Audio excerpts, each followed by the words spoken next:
What up, Buckeye Nation? Welcome to the Buckeye Boys, where we talk about college football with real fans. I'm Devan, and tonight, that's B. Moses, filling in for Melo tonight. B. Moses, we appreciate you being on here. Boy, do we have an exciting guest for you tonight, man. You'll know him, 2025 commit, just committed to the Buckeyes, dude. Probably the most exciting commitment we had for the 2025 class, being that it was a position in need, and being that probably my number one pick to go after. You know, some could say a diamond in the rough. I'm not going to say that because I went back and watched this dude's films. Absolutely phenomenal. Let's welcome in Epi. What's up, my dude? How are you doing tonight? I'm doing great. I'm really excited. Thank you guys for having me. Yeah, you look good in that scarlet, yes, bro. Sir. By the Thank way, you, man. Yeah, that hoodie fresh, man. I'm going to tell you that hoodie super clean. Yes, sir. Thank you. Appreciate it. Definitely is, man. So you're out of California. 247 has you ranked as the 114th player nationally, the 10th ranked edge player. You were committed to UCLA, flipped at the end, man. So we're here to introduce you to Buckeye Nation a little bit. As you know, Buckeye Nation, the fans, psycho, bro. We're psycho. We're mental. It's all the way there. So expect the best ever and expect the worst ever, dude. It gets crazy around here. Just a warning. I'm sure you didn't even need that warning. But I wanted to start off, Epi, just to get to know you a little bit, bro. What are you doing in your free time, man, when you're not playing football? What did you do as a young kid? Did you like to camp? Did you like to fish? Did you like to play video games? What do you do when you're not playing football, bro? Man, currently, just through my high school careers, I'm a senior now. So for the last 4 years, I've been real big in Christian ministry.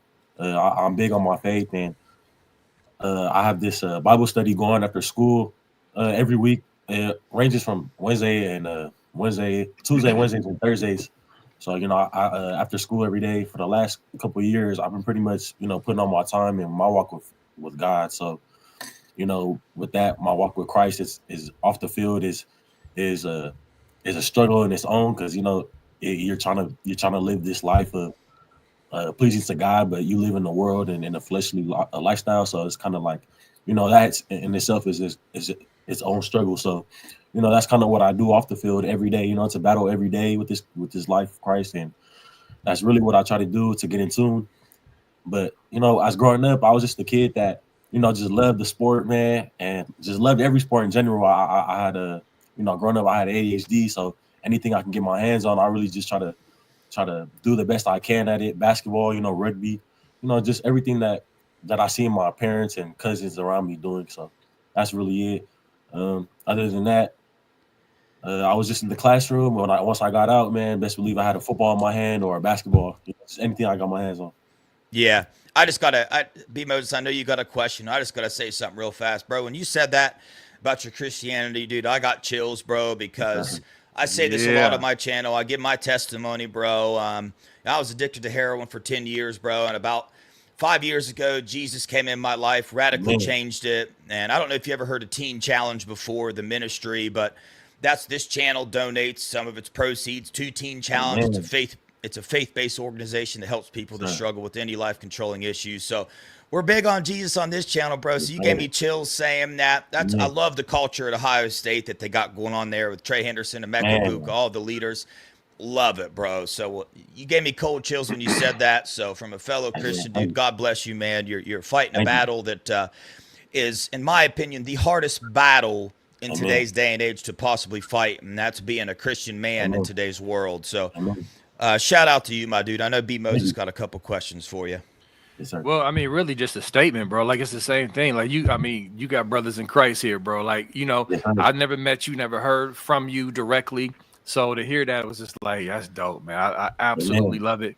And I've done Christian music for Christian rap for a long time. So yeah, man, you definitely vibing with the right channel for sure. And yeah, and like Dev said, man, the culture there at Ohio State now, like I don't know if you watch YouTube, have you seen the revivals and the prayer meetings, and bro, it's been crazy. So yeah, you stepping into a nice situation as far as that goes. So that's dope. Yes, man.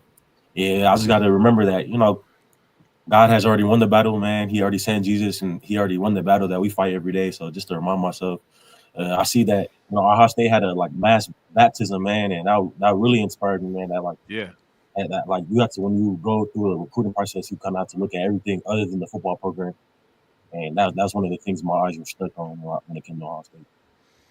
Yeah, I know college football is a huge thing, but I know in my life, like the number one thing in my life is my relationship with Jesus. Amen. Without it, I would be gone and dead. And that's a hard thing for a lot of people to grasp. But I know the purpose that God put in my life is to show people, specifically struggling in addiction, that there's always hope, no matter what is going on around you, dude. Because I was dead. You know what I mean? I couldn't even look myself in the mirror without being disgusted. So, again, just want to speak on that a little further, bro. But, dude, that's awesome, bro. You put a smile on my face. I love hearing testimonies. That's what overcomes the enemy. The blood of Christ and the word of our testimony, bro. So love hearing it, man. So give us a little rundown of your family life, bro. Do you got some brothers and sisters, or did your parents play sports or football, or what's your family up to?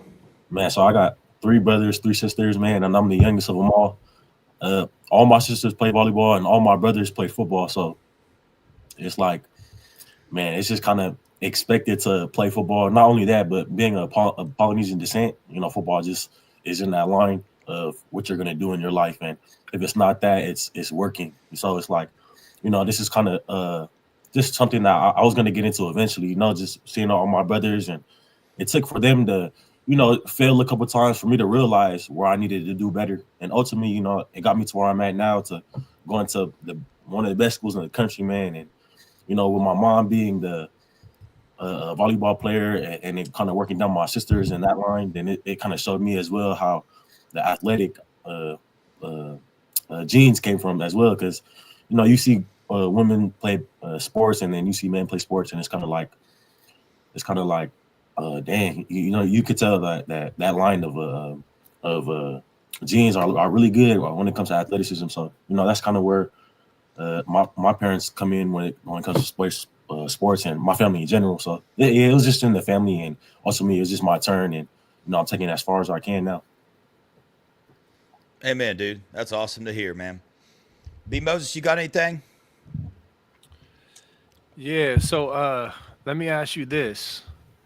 Well, I don't know if I'm getting too far off, because I was going to ask about like how your siblings are feeling about you going from Cali to Ohio, but maybe that'll maybe I'm getting ahead of myself. Do your thing, bro. Do your thing, man. Yeah, I mean, I wanted to know about that because first of all, St. John Bosco is fire. Like we as a recruiting followers, I should say, as Buckeye fans, St. John Bosco is like, yo, we need some kids out of there. And it's, getting kids from Cali to come to Ohio could be a challenge. But I was wondering, how do they feel about you traveling so far for school? You know what I mean? I know they love you and support you, but you know what I'm saying?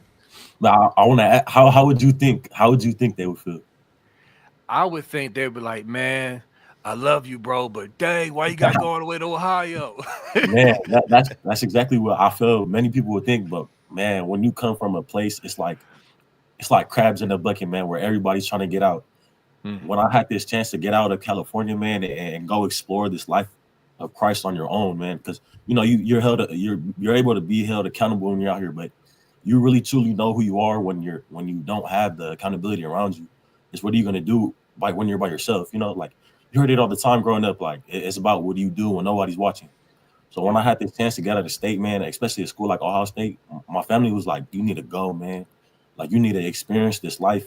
You need to go and you need to just learn about yourself as you're out there alone." Ohio's like, compared to California, it's like, dang, man, it's a big difference. But I feel that's exactly where, talking to Coach Larry Johnson, I told him, man, like one of the big reasons why I'm not consider.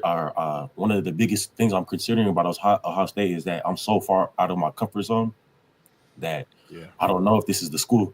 And he just told me then and there, man, like the way you grow is when you're uncomfortable. The most uncomfortable situations is when you're gonna grow. So I just knew that this place right here, there's something special.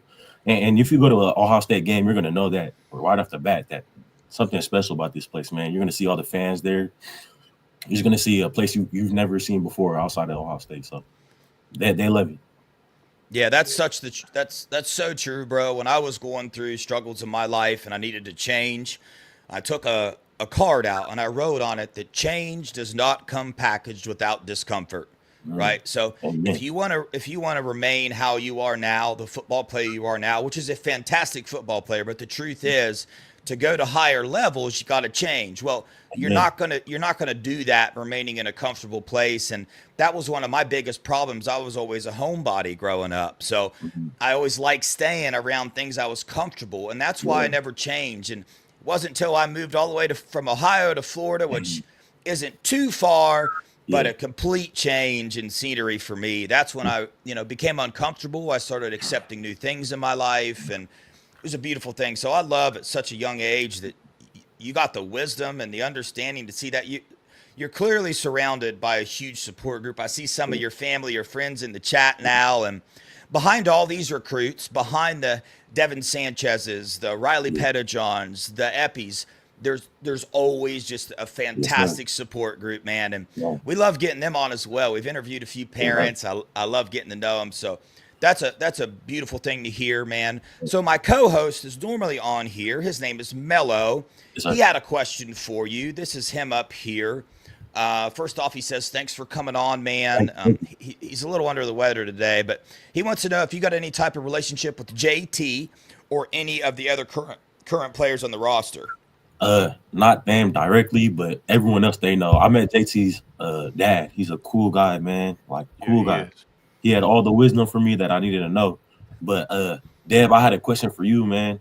Like for you to take the uncomfortable step, like how long did it take you to do so, and like what was it that allowed you to do so? Like, man, going to Ohio State was something I really had to consider due to how uncomfortable I was when I was at Ohio. So like how did you what strength did you build up to allow yourself to do that step?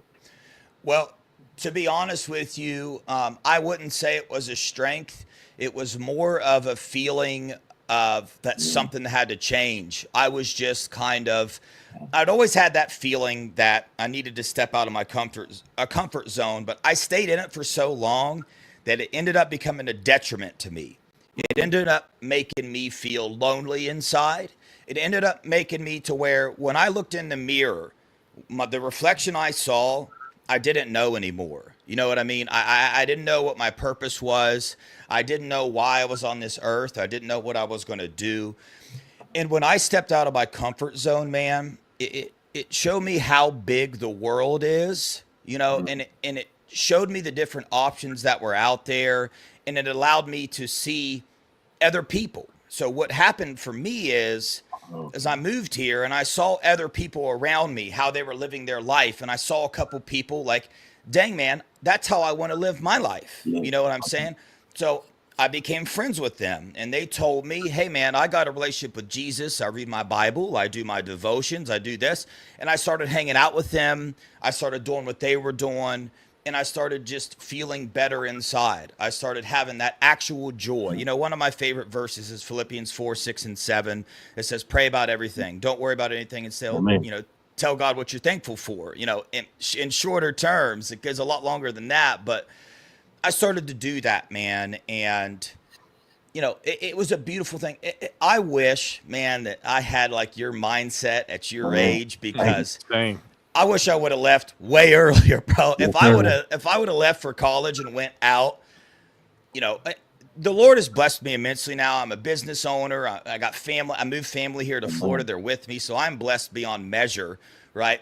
But I just, I don't regret my past. But if I would have got out of there sooner and done something like you're doing, it just expands your mind, bro. And once your mind expands, you got to fill it up with good things. You know what I'm saying? So Do you know the story about David, the youngest son? About how he got chosen with the Yes, sir. robe. Oh Yes, yeah, sir. Man, yeah, he was only like when he was a first anointed king, he was only like 12 years old, but he wasn't truly a king until he was 30. And it was like he had to go through many things, and the reason that God anointed him was because he had a working heart.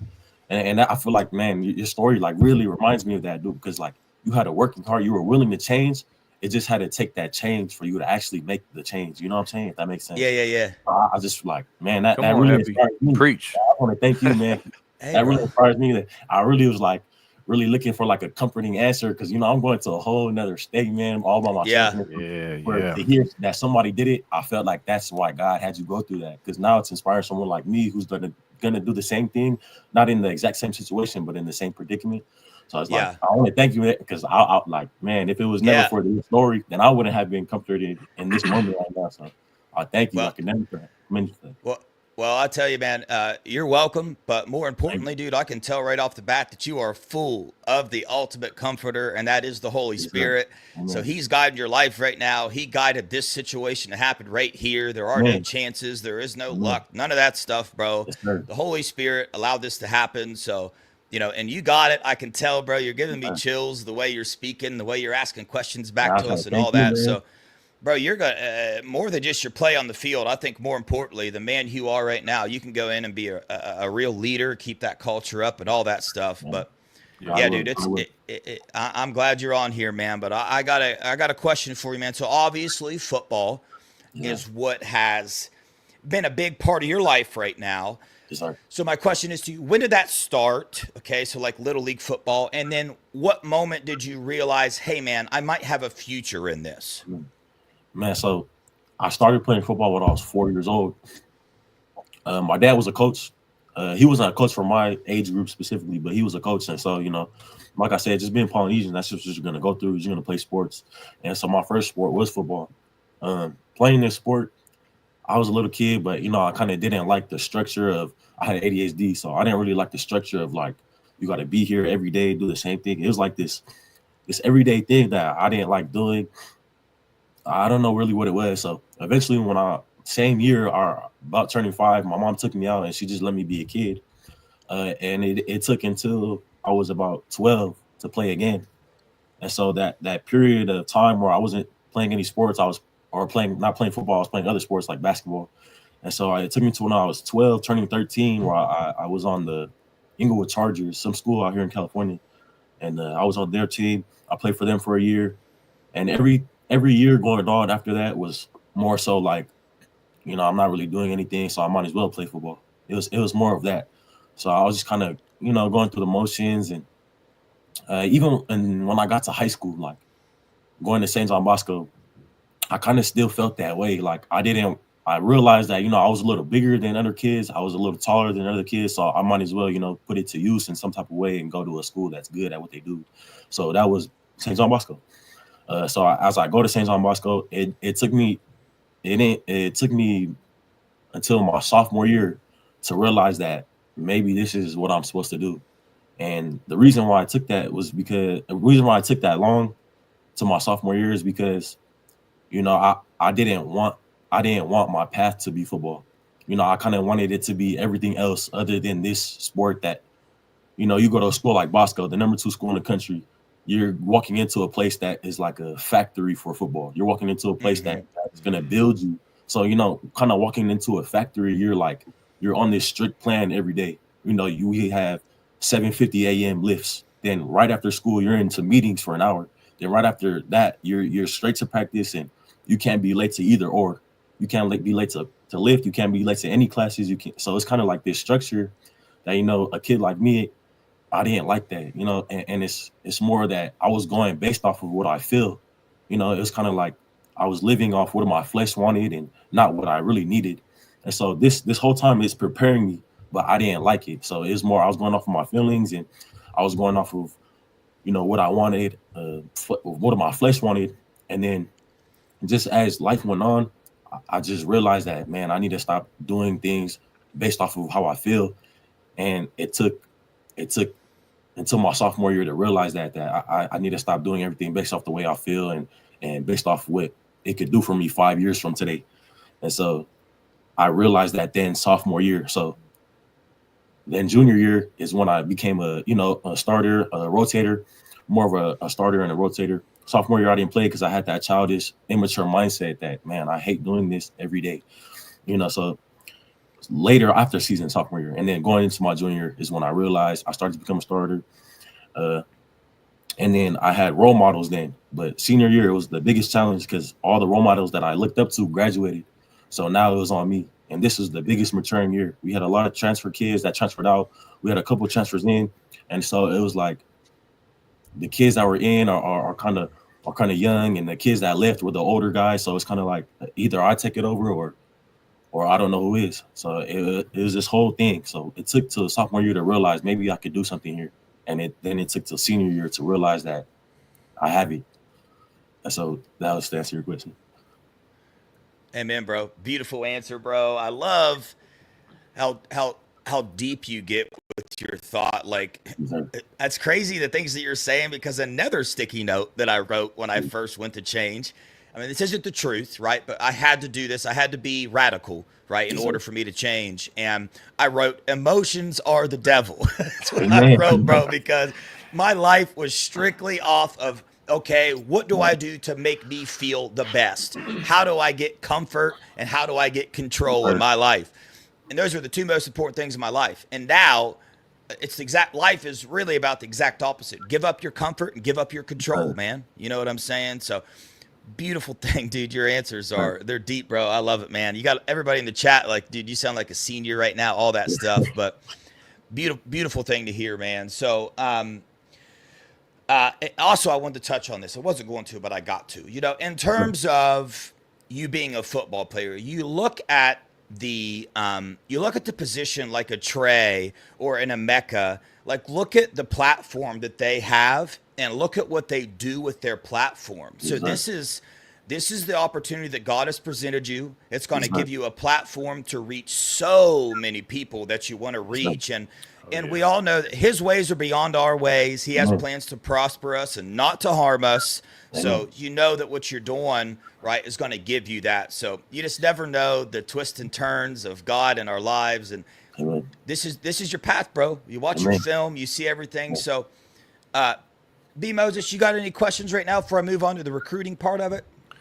Yeah, so I do, but real quick, I was laughing because you sound like Bobby Boucher's mama talking about emotions are the devil. That's hilarious. But I get it. Trust me. But real quick, I wanted to kind of circle back to Columbus. So me, I live here in Columbus still. I'm born and raised here. I'm a Columbusite. I'm a true to the heart Columbus, Ohio cat. With that said, coming from St. John Bosco in California area, what was your first, it's a kind of a two-parter. What was your first impression when you first set foot in Ohio? And I ask you this because there's a lot of people I've met from big cities or, areas that are more known, and they get here to Columbus and they like, yo, this is actually where, like, I thought it was going to be one traffic light and a bunch of cows and corn. Like, this is an actual city. Like, this is, people are blown away when they see campus and just Columbus metropolitan area. And so I wanted to know what your initial thoughts were on that.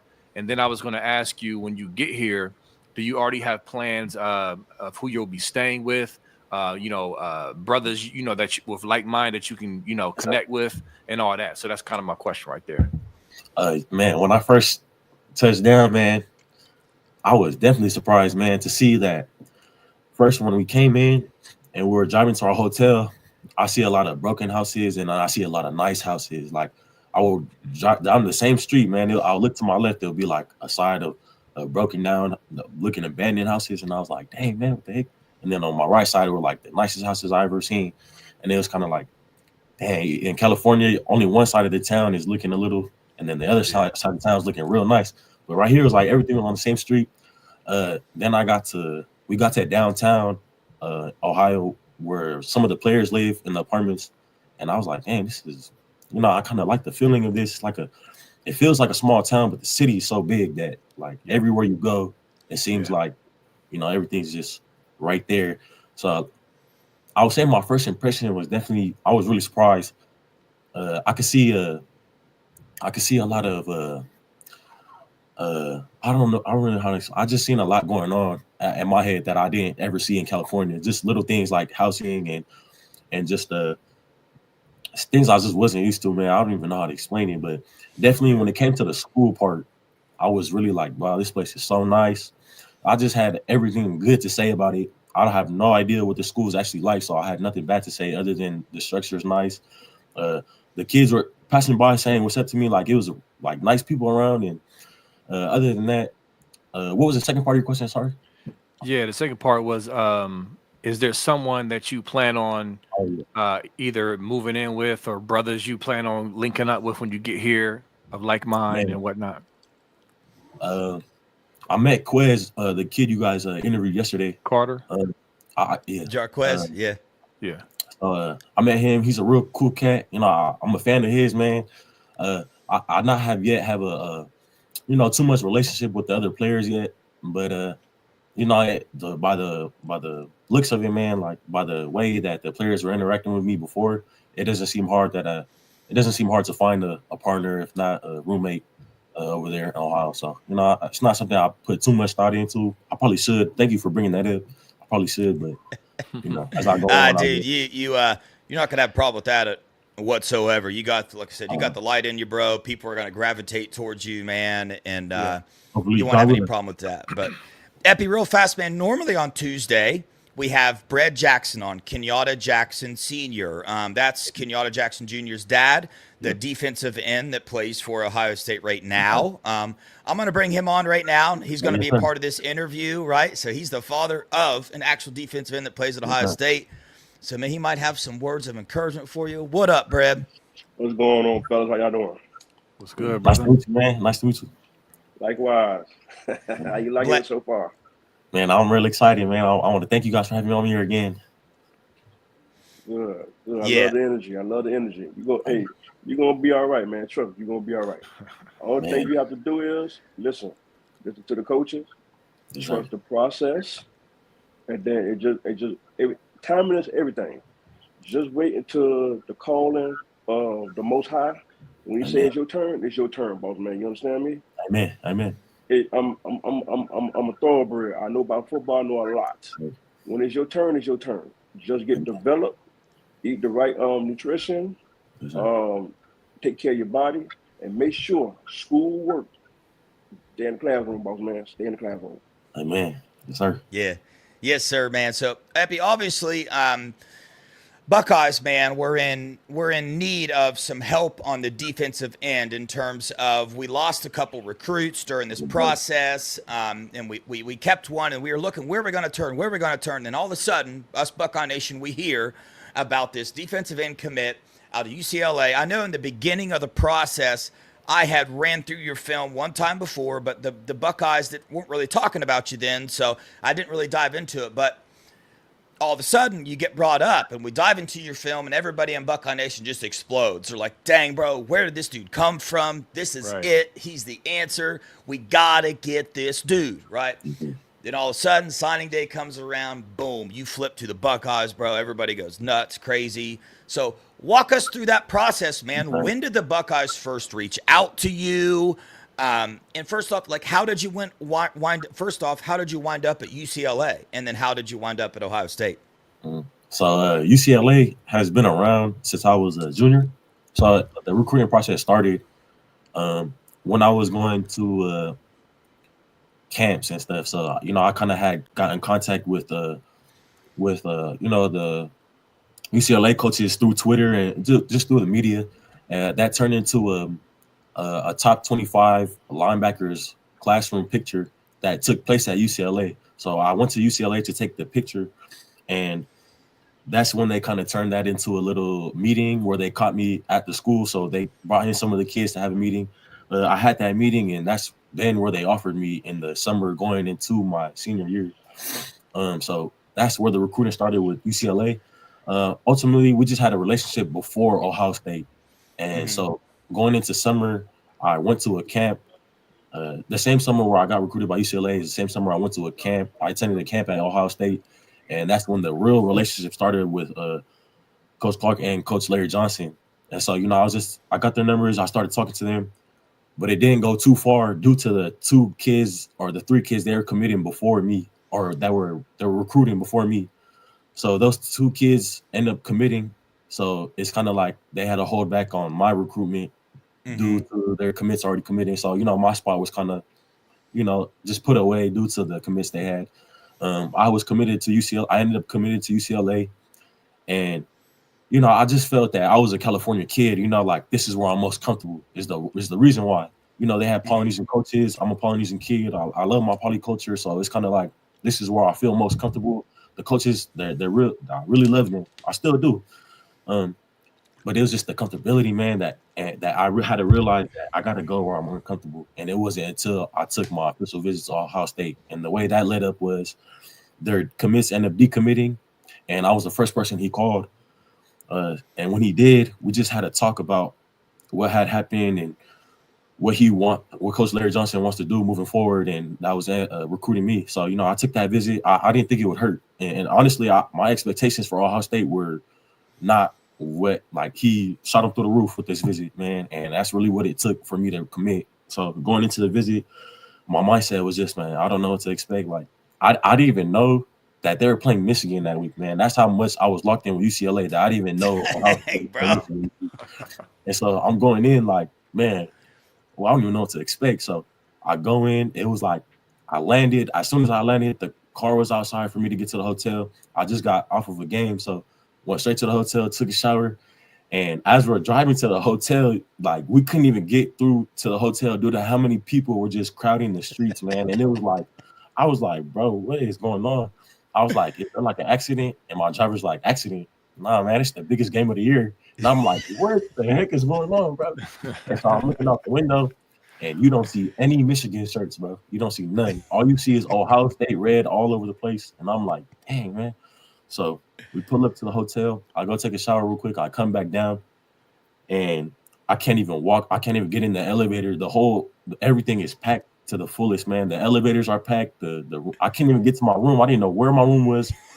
Usually the numbers are right outside the door, but the door is covered due to how many people were in those hallways. And eventually I made it to the elevator. I got down, and we headed straight to the game. There was like army men outside. There's police outside. I was like, guys, man, this game must be crazy. And then that's when we walk into they take us to eat.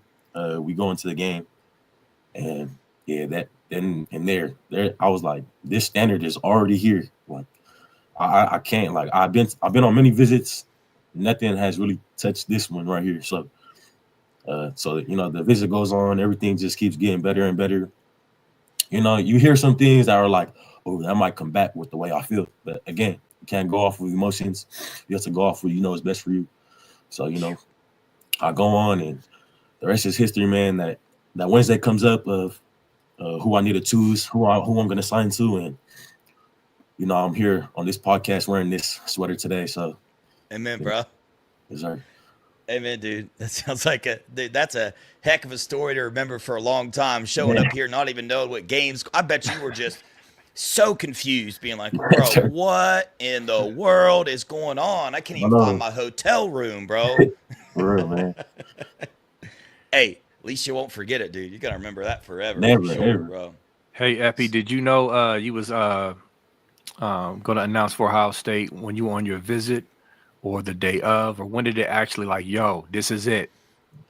Man, so we do this thing where on the official visit, you put on the uniform, you put on the pads, helmet, you take pictures. And while I was putting on my pads, I'm just thinking in my head, and how am I going to announce that I'm putting the red Ohio State hat on? I don't even know how to tell everybody. I'm just going to put this hat on, and everyone's going to realize. And I didn't even think anyone was going to be surprised. I'm just thinking that, oh, yeah, he took that. Like, I came back home, and everybody was like, as soon as you took that visit, we knew where you were going to go, man. It wasn't a surprise. We know how Ohio State does it, man. And so I knew, like, during the visit that, yeah, this is it, man. Like, there's no way. There's no other way than this. But when I first got there, it was still that thought that, I'm still uncomfortable. Like, this is so far out away. It's really cold. It's never cold out here in California. So I'm just like, just as the visit went on, I knew I knew more and more of how my speech was gonna be written out. So yeah, that just turned into history, and now I'm wearing this red hoodie, and I'm happy, man. That's dope. That's Amen, dope. dude. Hey, this weather will get you ready for the NFL, though, boy. I tell you, man. That's what I'm saying, man. You know, you don't always play in sunny days in the NFL, man. There's snowy days, there's rainy days. Green Bay and Buffalo. I'm from Miami, boss man. Listen to me. I went to the Michigan game. They played at noon. I flew up and flew right back the same night. Oh man! Don't scare him. Did you already sign? Don't scare him. No, but it's a joyful thing. The atmosphere was through the roof. That's my third time going to the number one rivalry game in college football. Man, it's gonna get greater. It's gonna get better. Now, don't get me wrong. Now, the Buckeye Nation fan base, they real nuts for real. Yeah. They nuts now, but guess what? But they are good people though. They very good people. They welcome me with open arms. I love them. And we're gonna continue going with that, man. So it is what it is, bum, man. Yeah. Amen, man. Hey, I heard you mention when you were talking that you were in a picture for top 25 linebackers or something like that. Yeah. So, speaking of that, what positions have you played throughout football? I'm guessing you went from linebacker to defensive end. When did that happen? Yes, sir. And how that happened? So, you know, I was kind of taller than most kids. So my dad just put me at wherever he seen the tallest kids at. And I was DN and receiver. I'm trash at receiver, man. He had to switch that up quick. So I was trying to play receiver the whole time I was growing up, but that wasn't really working out. So, you know, just kind of put me through wherever, you know, a fast kid would go. I was running around a lot, so he tried to put me wherever that is.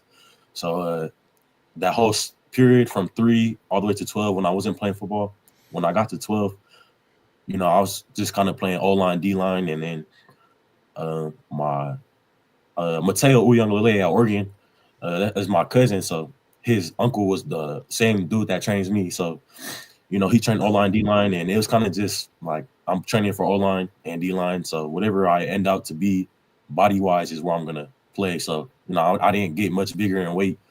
I just was growing taller and not too much wider. So, you know, I just ended up naturally becoming a DN. Bosco themselves, coaching staff, put me at linebacker a couple times for a couple of different packages. And in my junior tape, you could see that a little bit. And then, so, you know, it just kind of played out the way God really wanted it to. You know, it was a divine appointment for me to play the way I did. Nice, bro.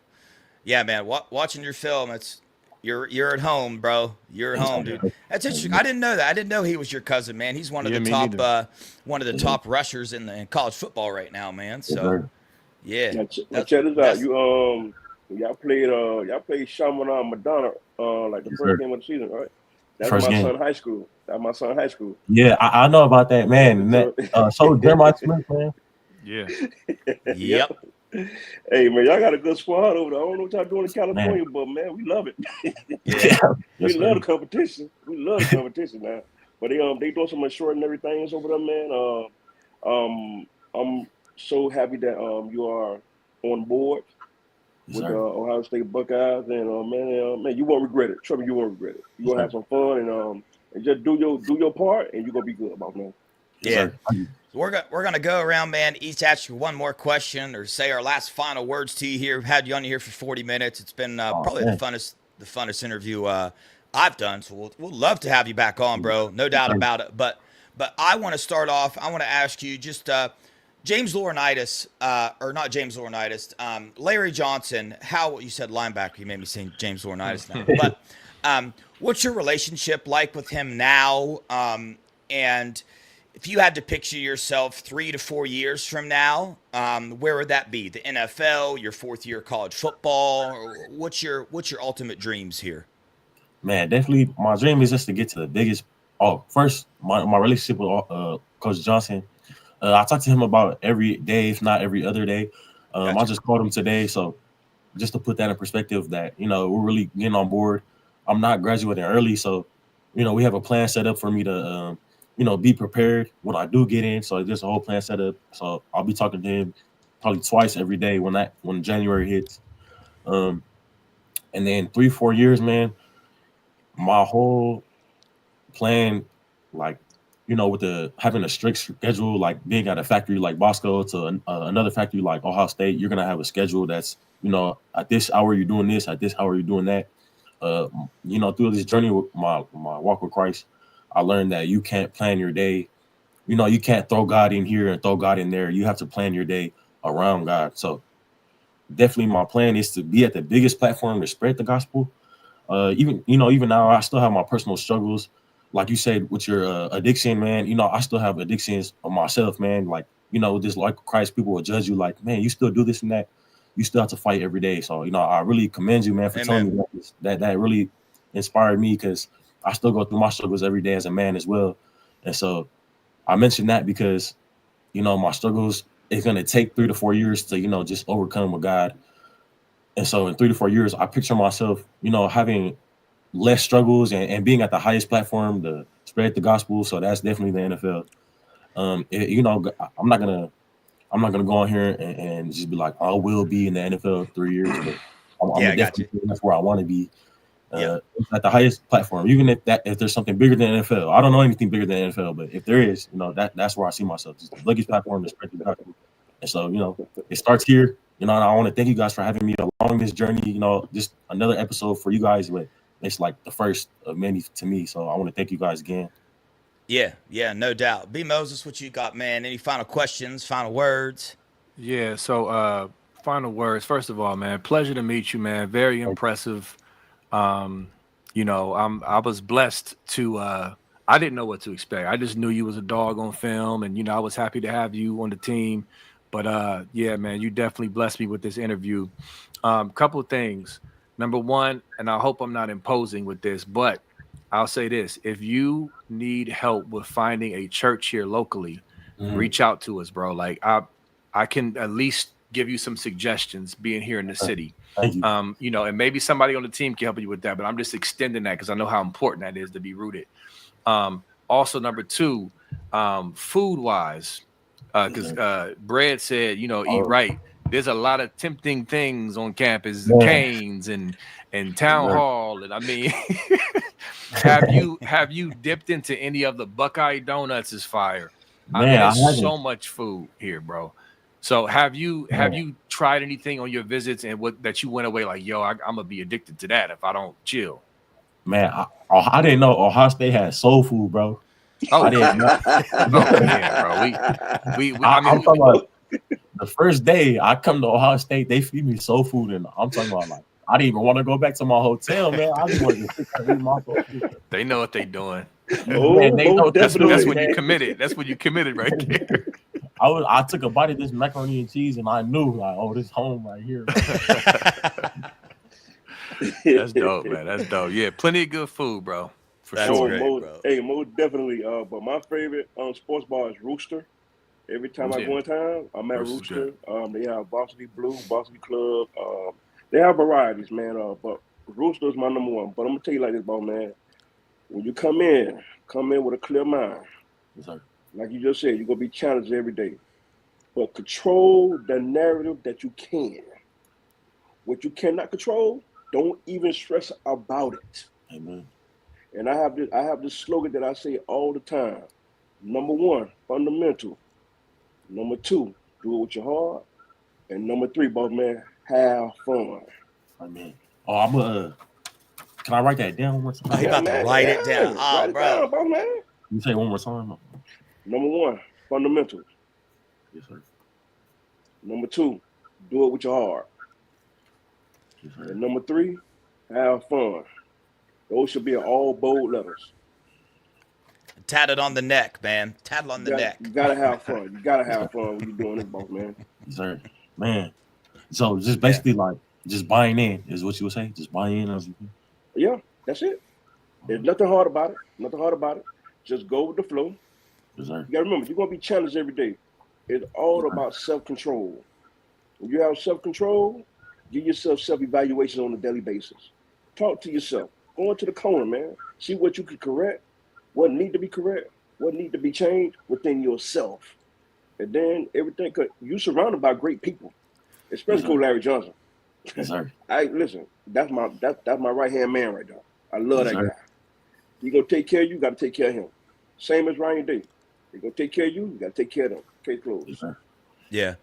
And no doubt, man, keep your roots where your roots are, bro. Get that self-control. That self-control is one of the fruits of the spirit, man. So you're on the right path, bro. Just like B. Moses said, I'm going to shoot you my number on message after this. If you want to shoot me a text message, I can connect you with B. Moses. If you ever need anything at all, more than welcome to reach out to us. We'll do anything we can for you, bro. Sure. Brother in Christ, Buckeye, the whole 9 yards, man. Absolutely loved it. Just one final question. What are the Buckeyes going to do in the playoffs, man? What do you think we're about to do in the playoffs against Tennessee and whatnot? Man, we're going all the way, man. We're going all the way. All the way, baby. We're going all the way. Here first. Yes, sir. Hey, man. Are you coming up? Are you coming up for the game? Yeah, I'm going to try. I'm with my family, so I'm definitely going to try. Okay, bet. Nice. Yeah. Hey, Epi, it was truly an honor and an inspiration to have you on this show. Like you stated several times, I struggle on a daily basis. B. Moses does, Brad does, we all do. But even hearing words that you spoke tonight, I mean, you've uplifted my day. You've brought encouragement into my life for today. And it's just amazing to hear somebody so young speak such wise words and be at the place that you're at, to seek out uncomfortability in your senior year in high school is just something that I thought was lost in this society. So you being a light as young as you are, man, I definitely chill with you, bro. You're a good dude, man. I appreciate you having you on here. We're staying in touch. I'd love to have you back on. Like I said, I'll shoot you my number, and we'll go from there, boss man. I appreciate you. We're going to continue the show talking about Tennessee, but stay blessed, brother. Yes, sir. Thank you so much. God bless you guys. Thank you for having me. God bless you. Likewise, man. Hey, fellas, that kind of blew my mind right there. I don't know where you guys are at, but that was a very impressive young man to talk to.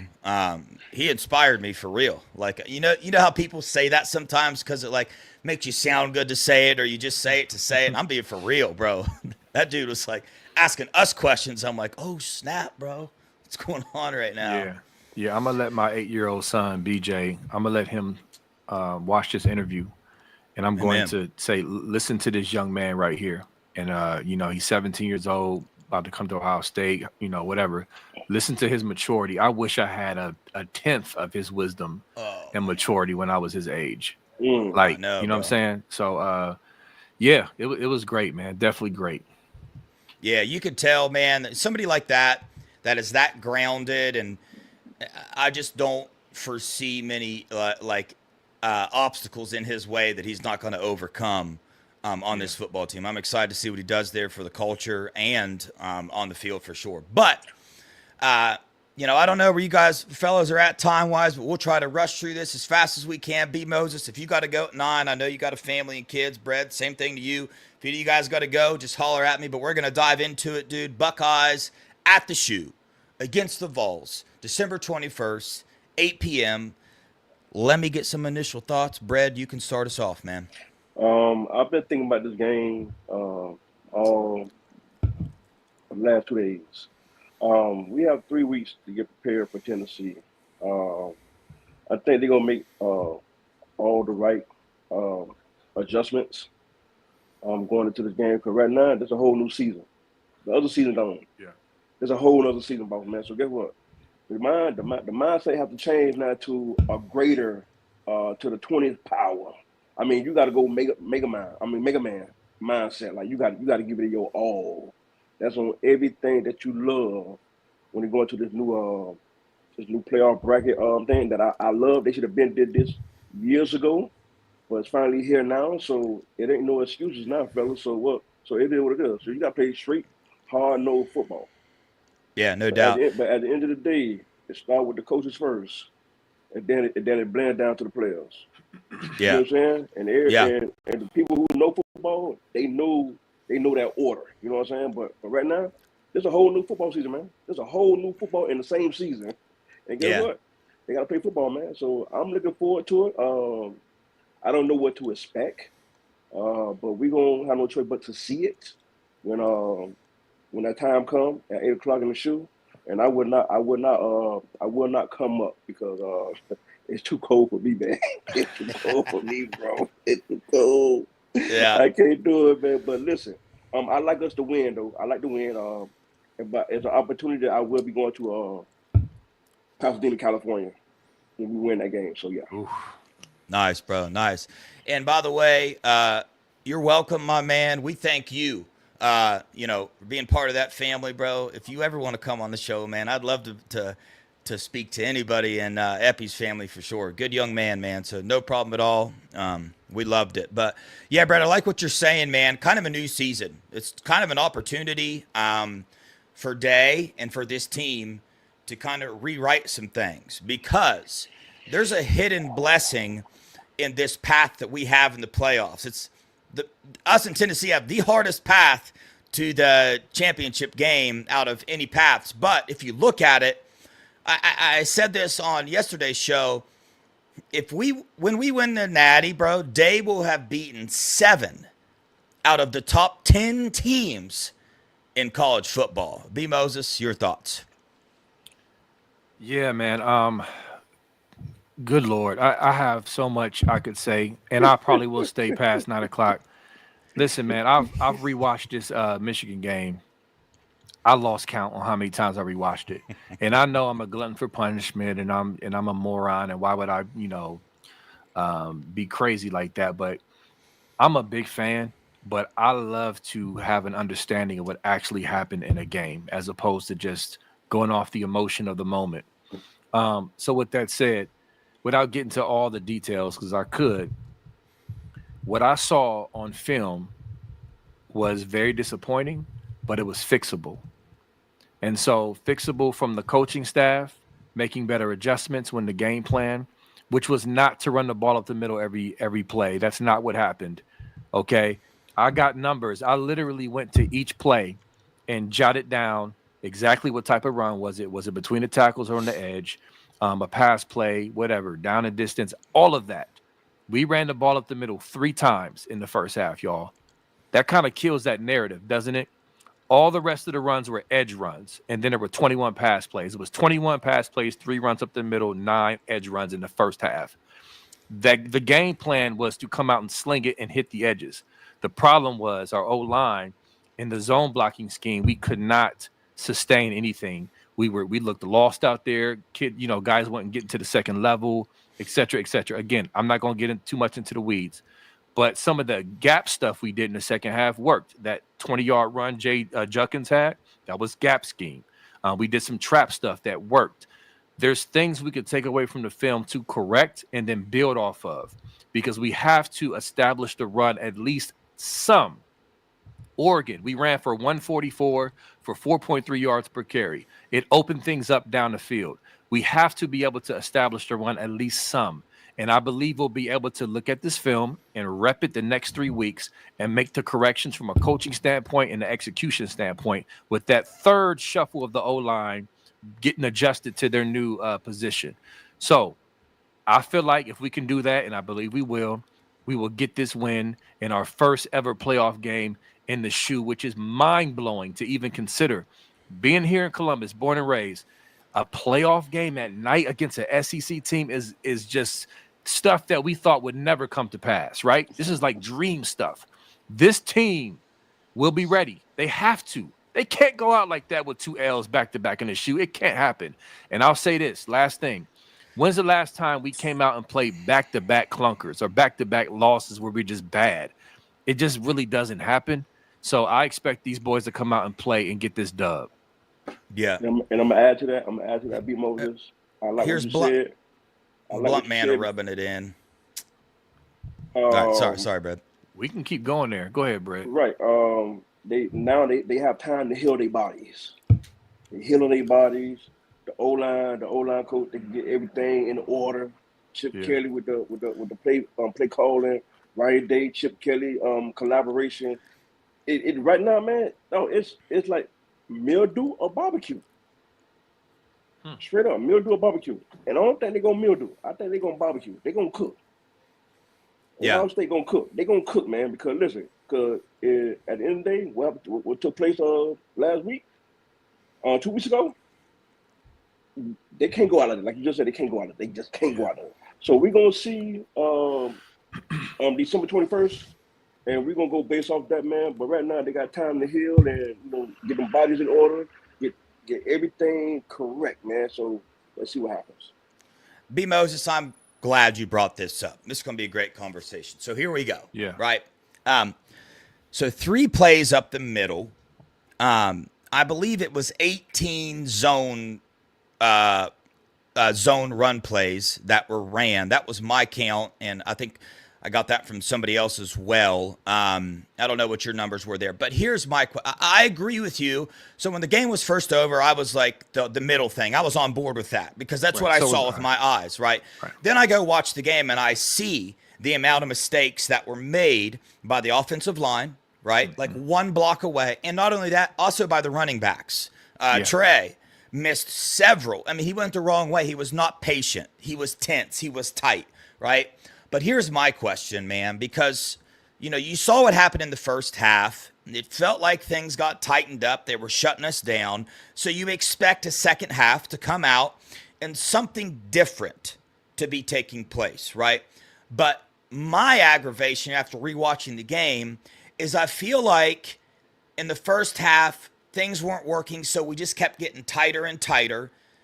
And then that trend continued in the second half of tenseness and being tight with the play calling. And then that rubbed off on the players. You know what I mean? If the coaches are sitting there being tight with their play calling and with, how they're communicating to the team, that wore off on these players. So is that the vibe you're getting as well? Because I just expected something different in the second half. I'm not smart enough to know what that difference is, but with my eyes, I didn't see much adjustments done in the second half to overcome our offensive line. Because if our offensive line is playing like that in the second half, what makes us think we're going to come out, or in the first half, what makes us think we're going to come out in the second half and all of a sudden have an offensive line that does everything right? Like, why don't you, if you're going to do the same game plan, put a different offensive lineman in, take Tegra out, put somebody else in, try something different. So what are your thoughts there with that breakdown? Yeah.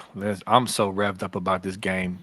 I'm so consumed with it, bro. After rewatching, listen, I have a slight agreement, I'll say, with how we came out.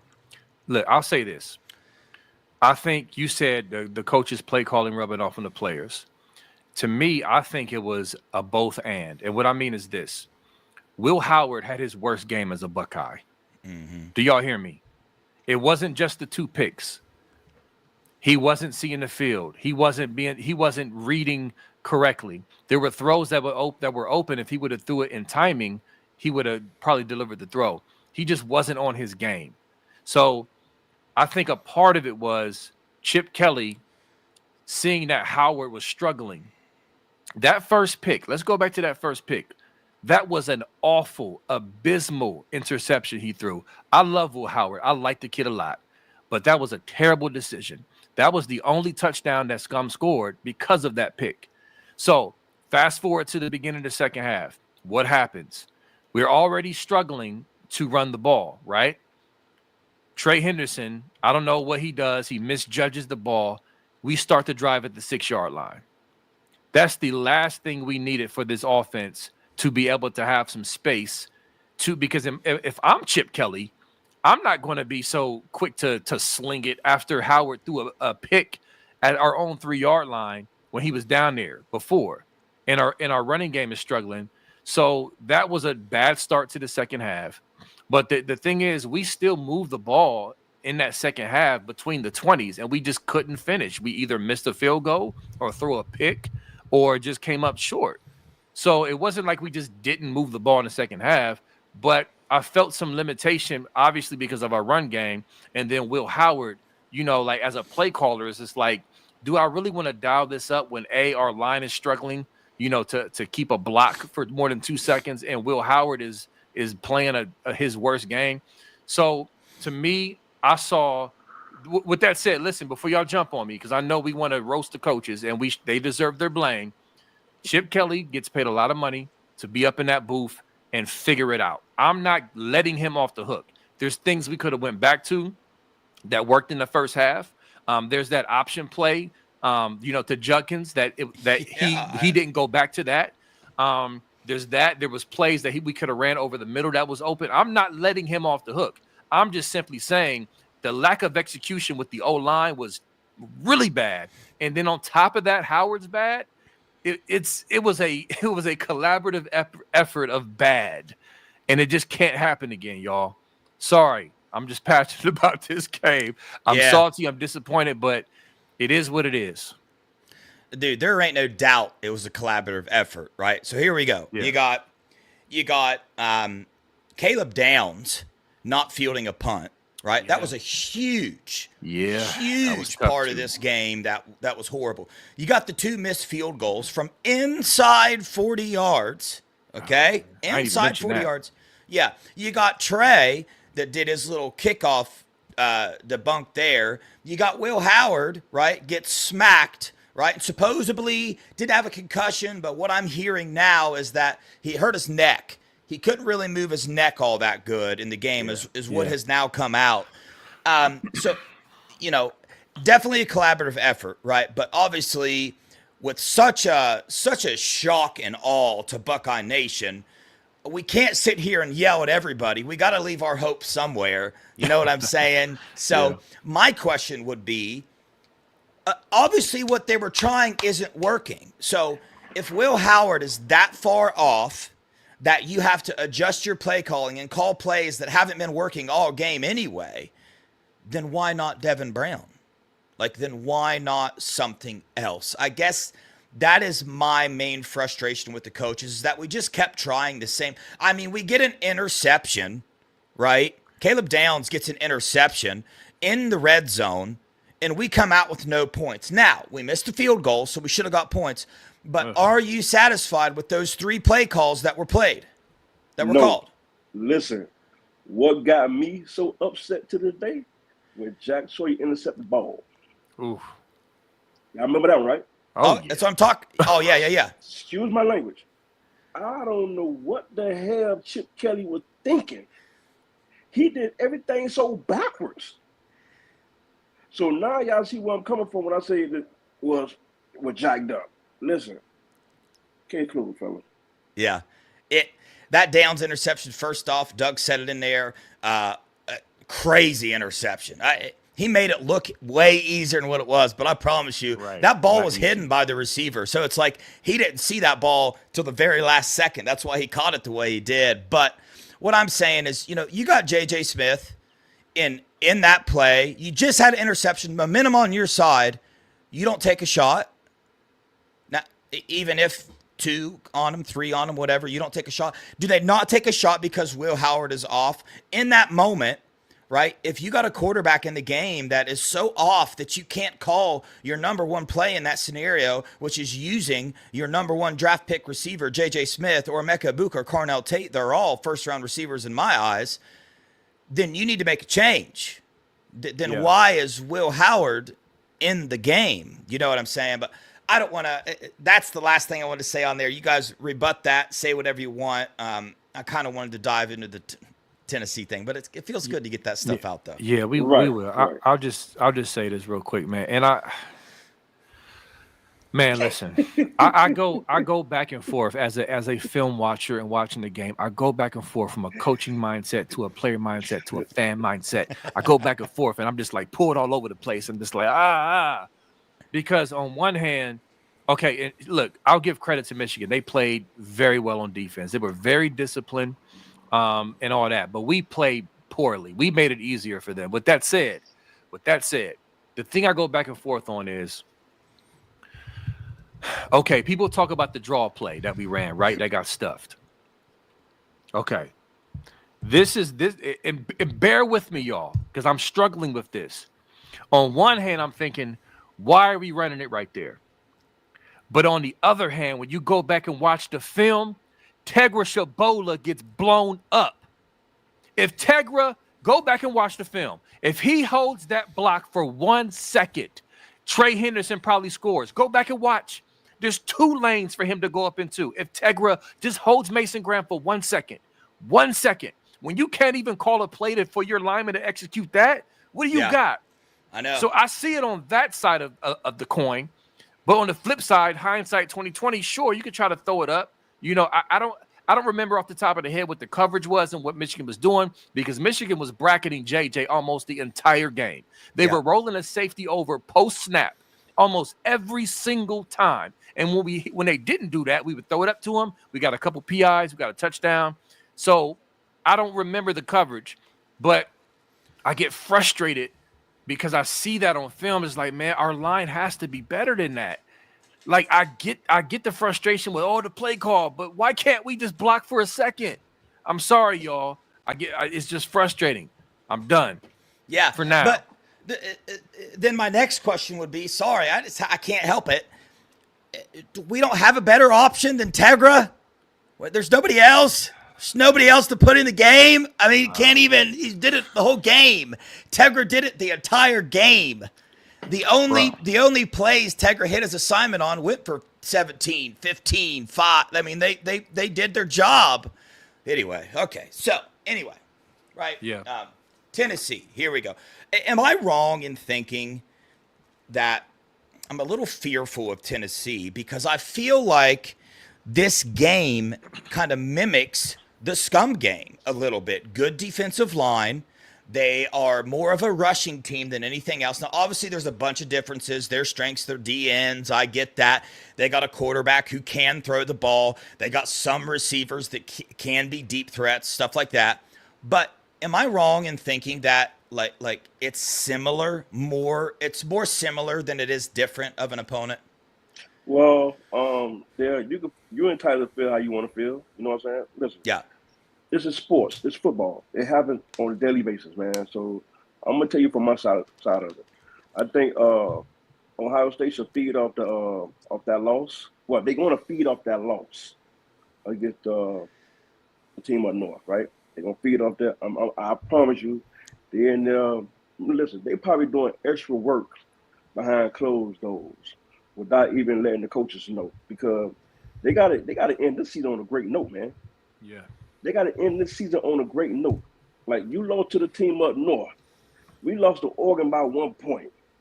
Don't get me wrong. We went through some adversity with the O-line. That's fine. But listen, we ain't had no reason losing to the team up north in the shoe a couple of weeks ago. Hands down. Now, we're going to the Tennessee game. Listen, I think we're gonna beat Tennessee. Because Tennessee don't have no great defense. But the thing is, we don't know what our offense is gonna look like when we line it up versus like B. Moses said, 3 consecutive change up with the O-line. But that's why I say the 3 consecutive times, it's gonna add up to these 3 weeks that we have before we get ready for Tennessee. Should be a change up. Should be something should be right going into that game. Like you have to make it make sense. Now, we going budge out, man, you already know what the answer is going to be. And guess what? And we ain't going for it. So guess what? I'm going to tell you like this. We're going to go in there, we're going to jack Tennessee up. We're going to go to the Rose Bowl, get ready for them. And then what happens after that? It goes. But we're going to beat Tennessee. I'm not scared of Tennessee at all. Do Tennessee got a nice offense? They do have a nice offense. But they don't have a great defense at all whatsoever. See, D-line is terrible. B. Moses, I got to know what you feel, because I feel the exact opposite. I'm not worried about their offense. I'm worried about their defense. B. Moses, what's your defense is terrible though. I don't think so at all. I think they okay. Are they terrible? Let me hop in. So yeah. I wouldn't say their defense is terrible. I mean, here's the thing, and I got some numbers in front of me here. Statistically, they're the 4th ranked defense. I mean, they have a good defense. However, what I'm seeing here is the comparisons of the offenses they've played. They haven't played as good of offenses that our defense has played. Thank you. So to Brad's point, I wouldn't say they're terrible, but we don't know just how good they are. They haven't played the Oregons and the, you know what I'm saying? They haven't played, and we're the number 1 scoring defense and total defense. Right. Even with playing those teams. So right. I respect their defense. They're solid. But I don't think they're otherworldly either. I think Michigan's D tackles are better than theirs. I think their edge guy is really good. I think their strength is mostly on the edge and not their D tackles are solid, but they're not Mason Graham and Kenneth Grant. They're not. So there's things we can do to their defense for sure. We have to establish ourselves up front and make sure our coaches scheme it up so that our guys can do what they do well to get the ball to our playmakers, period. So that's all I'll say now, because I know you want to jump in, Dev, but I just wanted to at least give those numbers because here's the key point. Tennessee has a good D statistically, but the offenses they've played aren't as good as the offenses our defense has played. Yeah, that's and something to think about. And I can't believe I did research before this and got all these numbers together, and we got into the game about the scum, and I completely forgot. So check this out. This is going to back you up, B. Moses. So Tennessee is ranked number 9 in the nation for rushing offense, but the opponents that they've faced have averaged 75th in the nation for run defense. Okay, Ohio State's opponents that they've played have ranked 49th in rush defense. So there's the aspect that you were speaking of. That's what we're talking about. The Tennessee's ranked so high with the rushing offense because they've faced defenses that have averaged a 75th ranked in the nation. Okay. Yeah. And Tennessee's pass offense they're ranked 62 in the nation, but the pass defenses that they have played ranked 83 average. Ohio State's pass offense is ranked 38, but we've played an average of the 50th ranked pass offense in the nation. Now, I'm going to keep going with these numbers just to get them out of the way. Tennessee is ranked 9 in the nation for generating tackles for loss. The opponents they've faced were ranked 96th in the nation for allowing tackles for losses. Ohio State's ranked 35th with an average ranking of 51 for their opponents for allowing tackles for losses. And the other one, Tennessee is ranked 71st in sacks allowed, and they got a bad average, 63rd. And Ohio State is ranked actually very well. Tennessee has given up 26 sacks and have played lesser defenses than Ohio State's 13 sacks they've given up. So with those stats, that backs up what you're talking about, V. Moses, and what you said, Brad, about their defense not being that well. They haven't really played many people, but their defensive ends, right? How does our offensive line stand up to that? Now, my hope is, and I do have faith in this, that we have such a long time that Ryan Day stated that, pretty much offensive line jobs are up for grabs. And I do think we got some people. It's almost been a full another year of development, right? These Josh Padilla, Luke Montgomery, these other players sitting back there getting developed during this season, not getting playing time, but they're still back there getting developed. So I have faith that we're going to make an adjustments in that regard. So thoughts on that? Well, before I add to that, listen, Tennessee remind me of Indiana. That's who Tennessee remind me of. Nice squad, but when you got to battle the big guns, you're gonna get smoked. But anyway, fast forward. But like I said earlier, fellas, we won't know until we see it on December 21st. That's why 3 weeks is enough time to get prepared for Tennessee, and everything should be in place within 2 weeks. To be honest with you, only thing we got to do is we can't get nothing accomplished against our own guys ourselves. We just got to drop the scheme, put the right players in on the field, right personnel, and then go forward when we line it up against a team with a different color on. That's the only way we're gonna find out. But right now, we clueless. We don't know nothing right now. So at the end of the day, that's out of our control. So we can't stress about that. So the only thing we gotta do is line it up. We Buckeye fans, right? So we worry about the win, going to the next level. Whoever went out of the Oregon game, waiting on Oregon, play Oregon again. We'll go in and bust their behinds, and we go from there. But right now, we clueless, man. We don't know nothing right now. So it is what it is, boss man. So my answer there, I don't have too much to say on that because we don't have. Yeah. Well, shoot, Brett. If we don't stress, we ain't got nothing to talk about, bro. Shoot, bro. I don't want no ball spot, man. B. Moses, you got any thoughts? I got one more point to bring up. I want your guys' thoughts on, and then we can shut her down. But you got any thoughts on everything? Yeah, I do. One thing I'll say is on my page, Buckeye Sports Talk with B. Moses on Facebook. Follow, like, whatever. Yes, sir. Anyway, I just hit 23,000 too, so I'm still growing. Praise God. All right, but check it out. I get a lot of trolls. I get a lot of, all that stuff. Yeah. So a lot of debate on that page about, Tennessee fans. They are so butthurt because we brought up the weather difference. Like, listen, Tennessee fans, listen. I know it gets a little chilly and cold in Tennessee. We're not saying that. I've already looked at the weather. The average weather in December in Knoxville, Tennessee is 42 degrees. Yeah. The average weather in Columbus, Ohio is 34 degrees.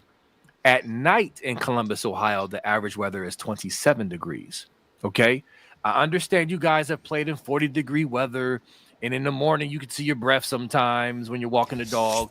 I get it, okay? I'm not saying you from Miami, Florida, but you have not, I repeat, you have not played in 20-degree weather. You haven't. Stop it. Some dude on my page was like, he tried to send me a forecast. It showed like 27 degrees. It was like 3 o'clock in the morning. You ain't played in that, bruh. You sleep. You in your crib with the chimney fired up. You're not playing in that. We play in that every November. You feel me? Like, stop it. I was at that game against Michigan. It was freezing. Yeah. So, listen, I'm just saying, I'm not saying the weather is going to be the end-all, be-all, and that's why we win. But don't act like y'all have played in these temps before. It's going to be at night, too. Just saying. Just saying. Hey, question, fellas. How many points you going to give an advantage to Ohio State for being a night game in the shoe and the weather? I'm going to go with 2.75. A 2.75 point advantage. Now you guys got to give your answers too. What point advantage Buckeyes getting for the home game and weather? 3 points. A field goal. I like B-Mo. I'm gonna say 4. Okay, on that note, it is time for a commercial break, so bear with us here on Buckeye Boys while we play our commercial. You know what time it is. You know what time it is. How firm thy friendship. Oh, you know what time it is. I'm brawl with them boys of the fall. You know what time it is. On the ground with a nose for the ball. You know what time it is. Blood, sweat, and them tears for this game. Leaving it all out on the field with no fear for you lames. Yeah, you know what time it is. Come brawl with them boys of the fall. Covered in gray and scarlet, massive. Stiff arms to your jaw, we breaking it. We sick of seeing you clowns with the crown, we taking it. Number one flaws, you don't know ball. We taking advantage of that. Got you Karens asking, where the manager at? With no cap, no time for the amateur rap. Look, man, we got dogs all over the depth chart. Monsters on the roster. Straighten up that posture. Rooting out you imposters. Silver bullets in the chamber. And a D-line full of danger. Step back when that linebacker trigger, when he pull it, it'll bang ya. Running backs running downhill. Touchdown on your IG reel. Better check the stats, buddy, it's straight facts over how you feel. Whenever I speak, I'm giving you more balls than German Village, Short North, and High Street. And you know the average Joe can do nothing with my flow. It's a waste. Somebody please give this brother an eye. I told y'all before, I need to feel Curtis. energy. This Buckeyes by $1 billion. And get this place lit. Like I said, bring the energy. Yeah, you know what time it is. I'm brawl with them boys of the fall. You know what time it is. On the ground with a nose for the ball. You know what time it is. Blood, sweat, and them tears for this game. Leaving it all out on the field with no fear for the lane. You know what time it is. I'm brawl with them boys of the fall. You know what time it is. On the ground with a nose for the ball. You know what time it is. Blood, Get sweat, this to your son in the locker room. Leaving it all out on the field with no fear for your lane. Buckeyes by $1 billion. We in the building. With over 100,000. We represent from the uttermost to the public housing. And yes, the east side of Columbus raised me. Another pick six. Them BIA boys about to go crazy. Cause we don't play. All wide receivers got your secondary shook, so they cook them like Bobby Flay. Stay out of my way and trust me, cause I know it's a waste. Somebody please give this brother an eye. They are not better than us. We're going to go out in this second half, and we're going to punch this ticket. We leaving everything out there on this field. This is it. What you going to be made of? Yeah, Run through a brick wall. No. With them boys of the fall. You know it's. Hey, that's it, man. That's that song, bro. I'm serious. That's dope, man. Yeah, Steely. Chat, we got to know, what is your favorite line in that song? Mine is Buckeyes by a billion. We in the building. I know a lot of people are going to say Bobby, we cook them like Bobby Flay.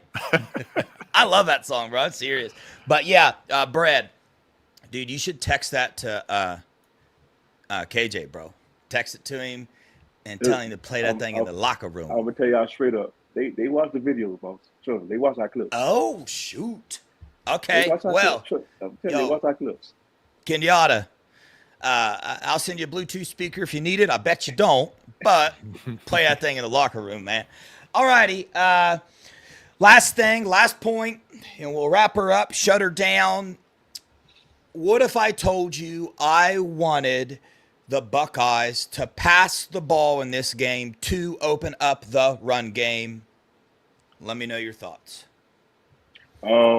For me, my theory on the football is to run the ball first, then open up the pass. Cause y'all remember, all season long we've been battling with the O-line, right? Yeah. So we going to the L automatic. So they already know we going to the L. So we gotta revert back to the basics now. We gotta go run the ball, see our O-line play, see our O-line adjust, and we go from there. So my thing is run the ball first, see what our O-line looking like, and then we open up to the pass. Okay. B. Moses. So, a couple things. I like the concept of opening up with the pass coming out throwing to open up the run contextually, meaning, first of all, side note, I haven't watched Tennessee as thoroughly as I want to. I'm going to start tomorrow. I'm going to start watching their games. Yeah. And really getting a idea of what they like to do defensively. I don't know if they're primarily a man team, if they mix in zone, how much they do. Because to me, what will the coaches see on film from Tennessee? Does it make sense to come out to throw to open up the run based off what they do? So that's kind of my question with that. But I like the thought of it because we throw the ball well. I like that thought. But if there's something that we feel like we can do and exploit in the run game, then didn't do that. You know what I'm saying? But I got to watch some Tennessee film to really give y'all some better answers. I'm sorry. Yeah.